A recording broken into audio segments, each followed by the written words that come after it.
I interview experts in wine, social media, and marketing. Today from the UK in Margate, we are having Dan Knowlton, who is going to be speaking about his family-run business as well as his social media marketing agency with his brother Lloyd. He's a public speaker, he's a business owner, and he's an anchor and co-host of a podcast. So let's start with your background and your business, Dan. Sure. Thanks for having me, Jessyca. Sure. So I run a video and social media marketing agency called Knowlton with my brother, and we've been going for 6 years. We work with brands to support them in producing creative content, teamed up with paid social media advertising to drive trackable results. And we've worked with brands like FIFA, Wall, Nestle, Citibank, Eurotunnel. We also run a podcast, my brother and I, called the Business Anchors Podcast. And that's a little bit about me.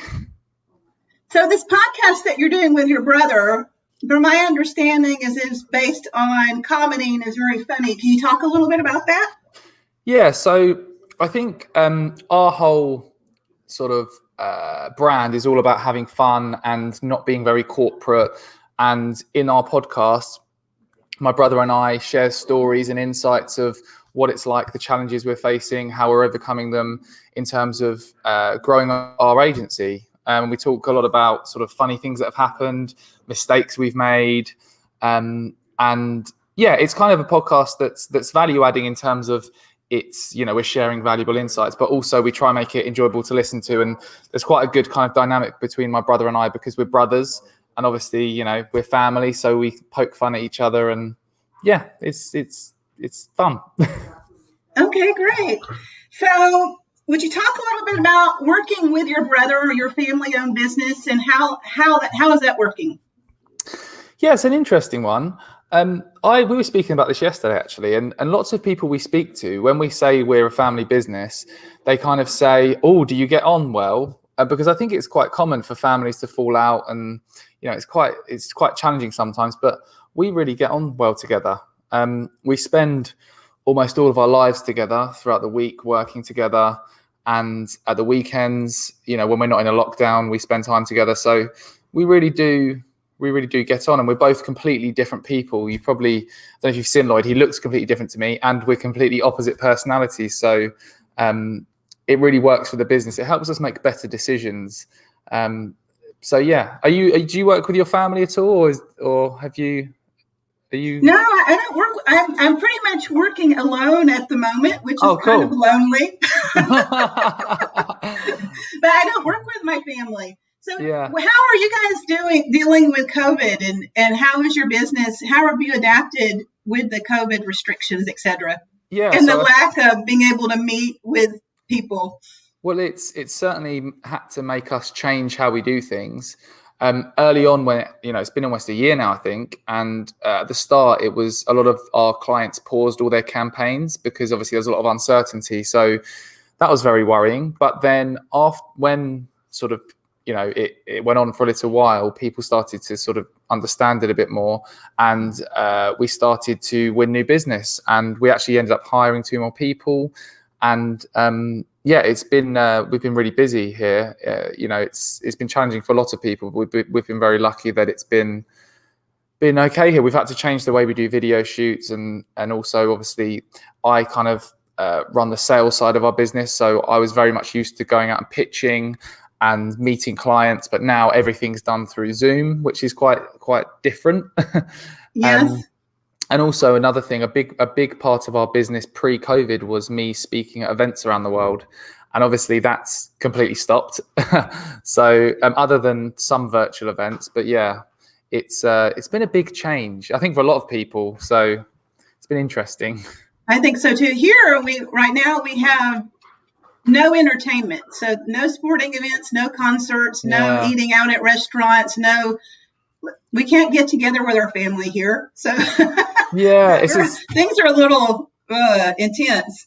Yeah, it's the same here as well. We're in a lockdown, but we're working remotely. But when we're doing client shoots, like today, we've got a client shoot which is going on in the background. We've just paused it to do this, but it's been interesting. Talk how do you go in your marketing strategy, or how do you recommend that clients use video in their marketing strategy? Cool, that's a big question. Yeah. I think to try and give some value, I think rather than sharing one tactic, because there's so many ways you can use video to help you with your marketing and to help you drive sales and awareness and that kind of thing. I think it's important to think about it logically, and in terms of thinking of the journey your customers go on from not knowing who you are to becoming aware of you to trusting you to then becoming a customer. Think about that journey they go on and think about the questions they have at each of those stages of that customer journey. One of the simplest ways to use video is to produce content at each of those stages that drives awareness, builds trust, and then nudges people to buy. And we tend to, with the brands we work with, we break down that framework into a traditional marketing funnel framework, 3 simple stages: awareness, consideration or trust building, and then purchase, and work backwards to produce content around each of those stages to really hold the hand of a potential customer to guide them through that journey. Okay, great. Go ahead.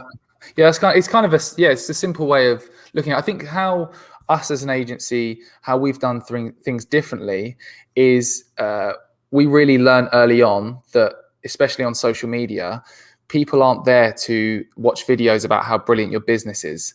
They don't really care about your business or your brand. They're on these platforms to be educated, entertained, inspired.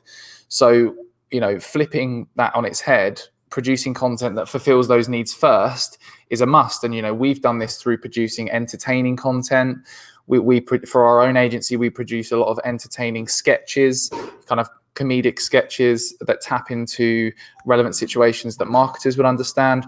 With our clients, we produce a lot of content that is quite weird and wonderful and wacky, that grabs the attention of a viewer.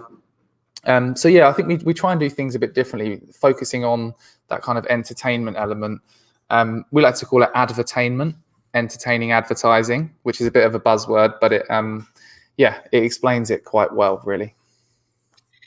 Do you find at all that the humor you use doesn't work in a variety of different cultures? Is the UK humor the same as other cultures? Does it work internationally? No. The simple answer, not a solid no, but I think there's certainly some cultures. I was speaking on a podcast the other day, and I think they mentioned in the kind of self-deprecating humor where you're poking fun at yourself. We do a lot of that in the UK, and it works really well. Whereas if you did something like that in somewhere like Japan, then that can be seen as you wouldn't be doing that. Why would you be sort of openly sharing negative things about yourself? So I think it definitely has to be a consideration for us. Most of our clients are in the UK. Okay. But we do have other clients abroad, and it's certainly something we need to consider, because I don't know what you think, but I think the UK humour is quite different to a lot of other cultures. So it's important to understand those different kind of nuances, between different cultures, for sure. It is, but it's so complicated, especially when you're in your own culture. I've had people tell me, I'm a marketer, and people in the United States market much differently than they do in Europe. But it's hard to understand what they're talking about when you're in your own culture and you're doing your own thing. So I wanted to ask you, what are some of the things you see internationally in terms of marketing, cultural differences and things you run into internationally? I think it is the main thing is trying to understand what works. So we have some customers in Israel, and we have to, as part of the concept development phase, we really have to speak with the people from the client company and the country to really try and understand, what's the culture like, what will people respond to, and try and understand that. So I think, as I say, a lot of our customers are in the UK, so we tend to focus on that. But whenever we do work with brands or companies abroad, I think that kind of initial strategic phase, it's important to get the people within the culture involved, because it's all good and well us thinking or even doing our own research and thinking, yeah, that should work in that culture. It's better to actually speak to the people, rather than just trying to guess. Okay. And so with video, using video, so first of all, what I wanted to ask you is the video primarily used in social media marketing, or is the video used for what is the video used for?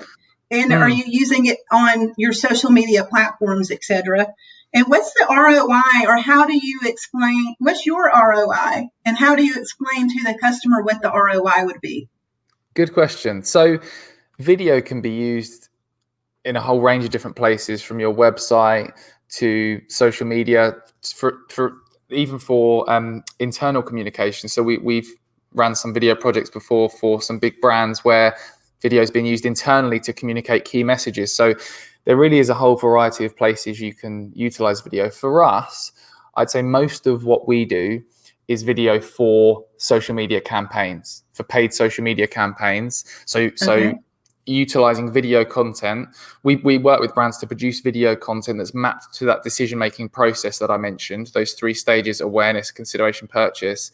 And then we team that up with paid social media advertising to target the right people with the right message at the right time to get them to purchase products or services. And then to answer the second part of your question is, what's the ROI? The way we track that return on investment is through the paid ads that we're setting up. We can track someone who's watched a video ad on social media, who's clicked on your website, who's bought a product or products, or signed up for your service, or put their information in a lead form, and we can work backwards to track all of that. So brands, we can say to the brand at the end of the month, here's what you invested and here's the return you got. That's how we focus on, and a lot of our messaging and our brand is really built around the trackable return on investment, because I think within the marketing space, there's a lot of smoke and mirrors. I think there's lots of marketers that, and even when we started out, I think when you're starting out, it's a lot of making promises, and we can get we can help you generate sales with your marketing, but it takes a lot more thought to think about how can we actually demonstrate that return on investment. And that's how we've done it, through paid advertising, because we can track everything. Okay, and tell me a little bit about your speaking. I know you said you've been speaking internationally. So what do you speak about, and where have you been speaking? Yeah, so it's, as I say, at the moment, it's a few virtual events now, but pre-COVID, I'm speaking in San Diego at Social Media Marketing World. I did an event in Romania called Digitalium. There's other events. There's events in Lithuania. Quite a lot of Europe I've been speaking in, and that was actually a big part of our marketing funnel as an agency. I would go out there and speak at these events to talk about marketing and digital marketing, social media marketing, to attract an audience. And then from that, we would get customers, but that's obviously stopped. And now I'm doing some virtual events now, but to be honest, I'm not a huge fan of virtual events. I think the real buzz about a live event was meeting real people in real life and, building those relationships, having conversations. I think you lose a lot of the kind of atmosphere that you'd get at a live event when it's a virtual event. So yeah, a lot of what I spoke about was, the one in Romania I did at the end of 2019 was to do with advertainment, talking about how brands are using entertainment in advertising. There's other things I've spoken about at Social Media Marketing World in San Diego in March. I spoke about Twitter and how Twitter can be used to drive ROI. So a whole variety of things, really. But yeah, as I say, it's unfortunately due to COVID, it's kind of stopped. But hopefully, in the future, it could, live events could happen again. I don't know. What do you think when live events will be happening again? Do you think it'll be a while until that happens? I don't know, because where I live in Eugene, Oregon, and every time we have sort of an optimistic view. So, for example, Thanksgiving, we weren't supposed to meet with our families at all. Right. Christmas was the same way, with 4 people, for a gathering. Right. And so we're very socially distanced at the moment. And my birthday is New Year's Eve. So I've always had huge celebratory events on New Year's Eve. And I think I was at home with a pizza this year, which was very disappointing because I like to be in huge international cities. Yeah. We have right now, there are people that are being vaccinated, so it looks, but there's about 3% of the population, and most of them are, I believe, 75 and older are being vaccinated. And then there are some healthcare workers that are being vaccinated. But we've got the vaccine going around a little bit, but I don't know. What about you in the UK?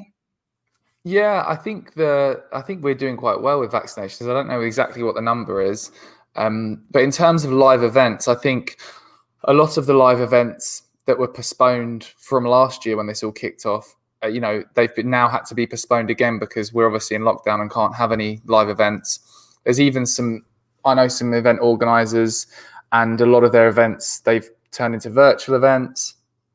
But I don't know if this year there's really going to be many in person in the UK anyway. I don't know, even when restrictions are kind of reduced, I think still they're not going to encourage hundreds or thousands of people to meet at live events. So I think it's kind of a bit of a write-off this year for live events. I still think so too. In terms of concerts and things, I haven't seen anything booked. So yeah. What I want to ask you, we may have gotten into this a little bit. What do you think the biggest differences are in marketing between the UK and the United States? Cultural differences or nuances, anything you've noticed between the two? I think it's when we're developing a marketing campaign for a brand, and we're looking and we're speaking to them and thinking, right, what is your overall objective? Who are you trying to target? The first place we always start is the who. Who are you trying to convince to do something? Because once you understand that who, you can then strategize and map out what types of content will that person or those people really respond to. And I think across borders between the US and the UK, the who is just as important. So the who in the US, those people are going to respond to different types of content in different ways. They're going to have different interests. There's different things culturally, like things like, the Super Bowl is massive in the US, whereas here there's football and things like that. So I think understanding the who and it is the same across the whole world. That who element is still really important. Even still in the UK, that who, there's completely different people that resonate with different types of content within the UK. So it's a similar concept in other countries. It's those people will respond to different things. They'll talk about different things with their friends, and it's understanding what their interests are and that kind of thing. So, yeah, I think it's mainly just the difference between the people and what they do. Okay. And so basically you need to understand your target audience and who the target audience is and how does the target audience respond to your message. I think it's such a simple point as well. If you're in marketing, you learn that at school, but I don't think still brands, companies focus enough on that. I think we all know, point number one, who's your target market? But if you truly understand those people, if you truly understand what they're talking about, in their WhatsApp friends group, what they're talking about with their friends at the pub or when they go out for drinks, if you start to understand those, for example, we've over the last 3 years, we've been working with a UK-based apple grower, so a fruit, apple the fruit. We've been working with them, and when we started working with them 3 years ago, they came to us with the objective of trying to get their apples stocked in UK supermarkets as a branded apple. Interesting. And as part of that whole process, we really had to understand who are we trying to target? Who are the people they want to be buying these apples? Because then we can start to map out a content strategy that taps into culturally relevant situations that those people will understand. For example, when we did our research, we found out that those types of people we were targeting were watching television shows like Dancing on Ice. I don't know in the US if you have a show called Dancing on Ice or Dancing with the Stars. Have you heard of that? It's Dancing with the Stars, yes. similar kind of thing. They get celebrities and to do ice skating and that kind of thing. So things like that. They were watching Game of Thrones, and we produced content that tied their brand of Apple in with these really interesting TV shows that we knew their audience would be interested in. And we targeted them with paid ads to drive interest and conversation around the brand. So understanding that who element is so important no matter what we do. You know, we work with Wall, which is one of the longest running male grooming brands. And they've got a professional side of the business where they target barbers, hairdressers. I don't know what you call them in the US. That's correct. Barbers or yes. Yeah. Either way. And when the campaigns we're running, where we're trying to sell their product to barbers, you know, we don't know what barbers are interested in. We don't know what barbers talk about with their barber friends. So we had to do a whole piece of research to interview barbers and ask them, you know, what do you talk about with your barber friends? What language do you use? What are the funny things that happen in your barbershops that we wouldn't know about, so that we can create content that taps into those things? And then we work backwards to produce content that really resonates with that audience. So yeah, the who is just so important. I think a lot of us marketers skip past that phase because it's so simple, you know. Yeah, of course we know who the people are, but we don't then map what we're doing to those people. So that's a really important point I think we should all do in marketing. I agree. I'm interested in knowing about this branded apple. So how did you brand this apple? And what would make me want to buy this special apple? Okay. So to give you, I'll give you a little bit more context so we can dive into this. So as I mentioned, they came to us and they said that they're currently stocked in supermarkets, but they were stocked in supermarkets as a generic sweet crisp apple. Their brand wasn't on the packaging. They were just the supermarkets would not brand them. So we had to develop a whole campaign that drove interest with their target market to then take that to the supermarkets to say, hey, look at all these people these millions of people who are engaging with our content. Look at how interested they are with the brand. So that was the kind of process we went through.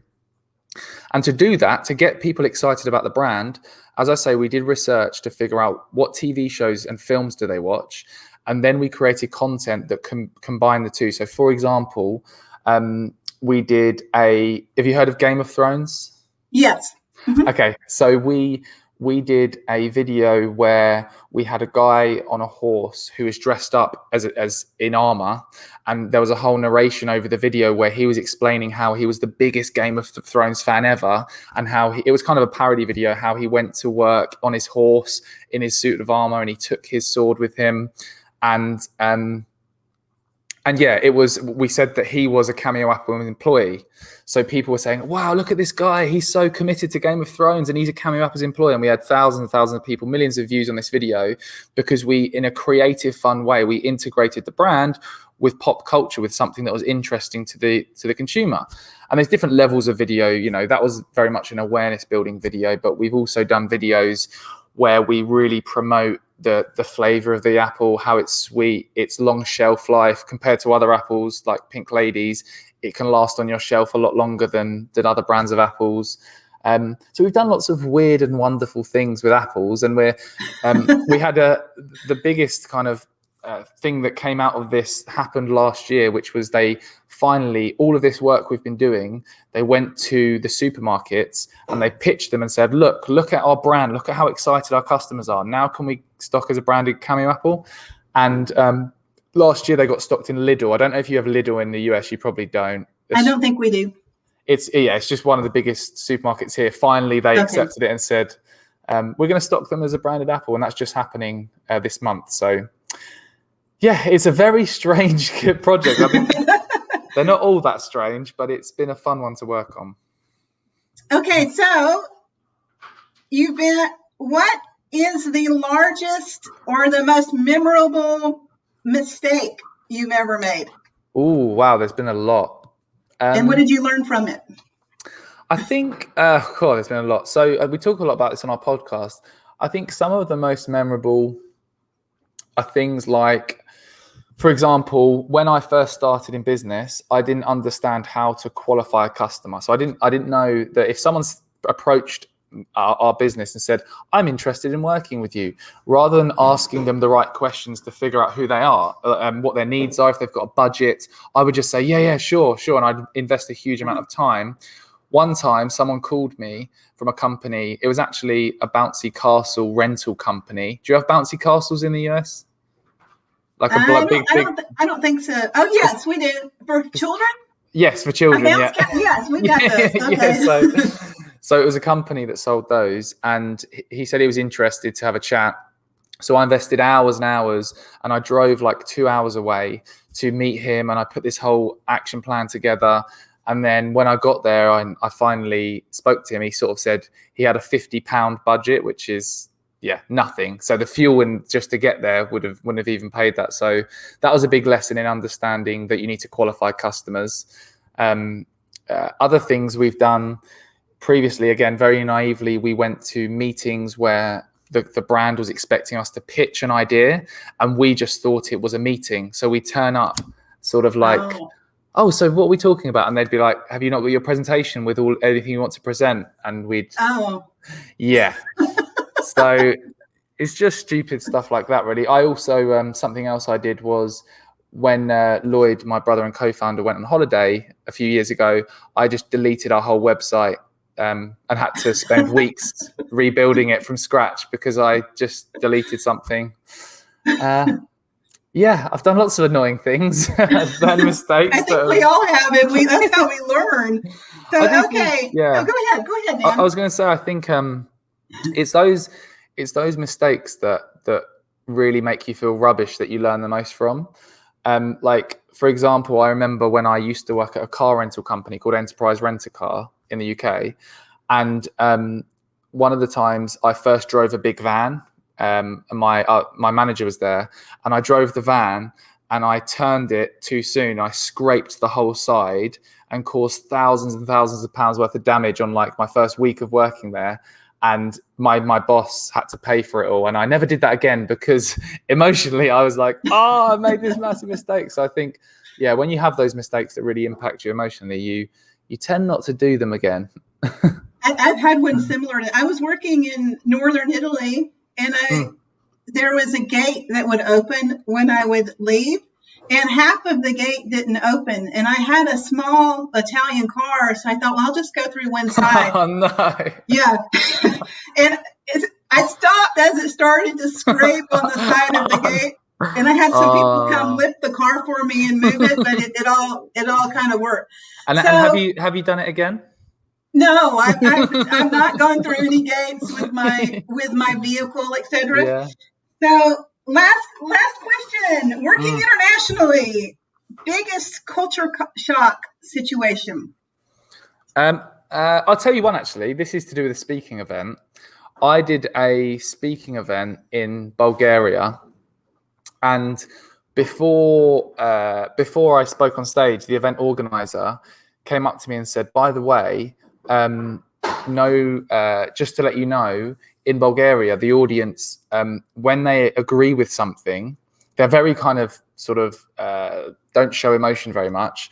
And he said, when we agree with something in Bulgaria, instead of sort of nodding like this, they go like this, kind of throw their face to the side. So he said, if there's people shaking their head to the side, don't be put off. So it was quite strange doing a speaking event where no one sort of responded and everyone was sort of shaking their head to the side. That was quite unique. Okay, so I'm trying to think of what some of I've traveled all over the world as well. I think some of mine. Go on. In Brazil, so for example, in Italy, I think when Italians are asking me, do you like the food? I would say thumbs up. And then there's hand signals in different cultures that mean something. So in Brazil, if you're doing something like this, it can mean something as such as the middle finger in the United States.